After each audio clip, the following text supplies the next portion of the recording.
Массовые политические репрессии – чудовищное преступление против человечества. Миллионы ни в чем не повинных людей были репрессированы, расстреляны, пострадали их семьи, родственники и близкие. Преследование миллионов граждан происходило не стихийно, а спланированно, по четко продуманному плану. Для этого принимались юридические акты, спецслужбы наделялись полномочиями. Во всей стране строили огромные исправительно-трудовые лагеря. Однако, несмотря на то, что с момента этих ужасных преступлений прошло более 80 лет, до сих пор в Казахстане не дали жестких исторических и политических оценок и конкретно не назвали имена главных злодеев. Главным организатором массовых политических репрессий был, конечно, Иосиф Сталин. Одним из исторических персонажей, у которого Сталин черпал вдохновение, был кровавый тиран Иван Грозный.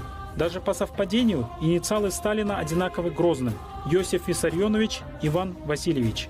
По некоторым сведениям, в годы Большого террора документы для НКВД Сталин подписывал под псевдонимом Иван Васильевич. В мае 1935 года Сталин обеспечил организационную основу массовым политическим репрессиям, создав комиссию по государственной безопасности. Комиссия должна была наблюдать за ходом политических чисток. Сталин был естественным человеком, очень подозрительным. И, кроме того, давайте уж что греха таить, это был бандит. То есть это был человек, это грабитель, это человек грабил банки, человек занимался, так сказать, конкретными, мягко говоря, незаконными делами. Причем самое, что замечательно, что до, наверное, второй половины 90-х годов или конца 90-х годов уже этого прошлого века, вся эта его деятельность, она была героизирована. Генеральным режиссером кампании террора был лично Сталин.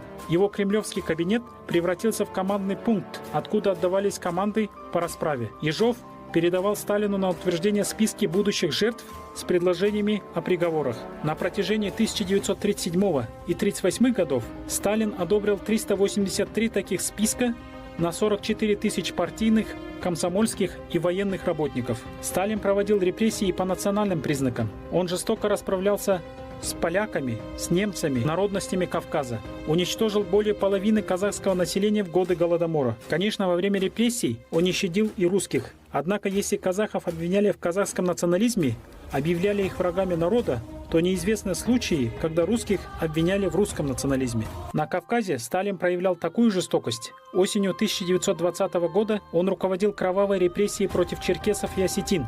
Ленин писал, что обрусевшие инородцы часто пересаливают по части истинно русского настроения. Другой большевистский руководитель, который был убит по личному приказу Сталина, Троцкий, писал: Чингисхан, прочитавший Маркса: «Сталин знает только одно средство – месть, и в то же время всаживает нож в спину». Сталин подробно, до деталей знал о проводимых в стране бесчинствах НКВД. Иногда нарком внутренних дел Ягода запирался на целый день со Сталином и обсуждал вопросы, связанные с цифрами репрессированных и физических пыток арестованных, убийствами и разгромами. Все грязные дела НКВД тогда осуществлялись лично Ягодой при полном поощрении Сталина. Иногда Ягода в кабинет Сталина приводил и своих самых лютых подчиненных – Станислава Мессинга, Глеба Бокия, Ефима Евдокимова. Эти трое лично пытали, казнили и даже насиловали бесчисленных жертв НКВД. Сталин, не брезгуя и без какого-либо отвращения, обсуждал с ними дела. А в годы Большого террора Сталин провел с руководителем НКВД Ежовым в кабинете 840 часов.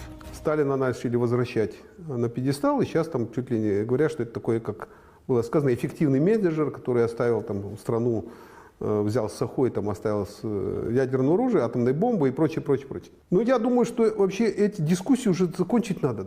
Господа, десятки, сотни документов с его личной подписью о расстрелах людей. Какой разговор? Вообще вы про что? Никаких сомнений, что он не просто знал. Он принимал прямое в этом участие. По его указанию расстреливали людей пачками, сотнями и так далее. Он подписывал расстрельные, так сказать, списки. Да, никаких сомнений. Дзержинский, Минжинский, Ягода, Ежов и Берия руководили главным органом и орудием в руках Сталина. Подручным Сталина, готовым выполнить любой его приказ, можно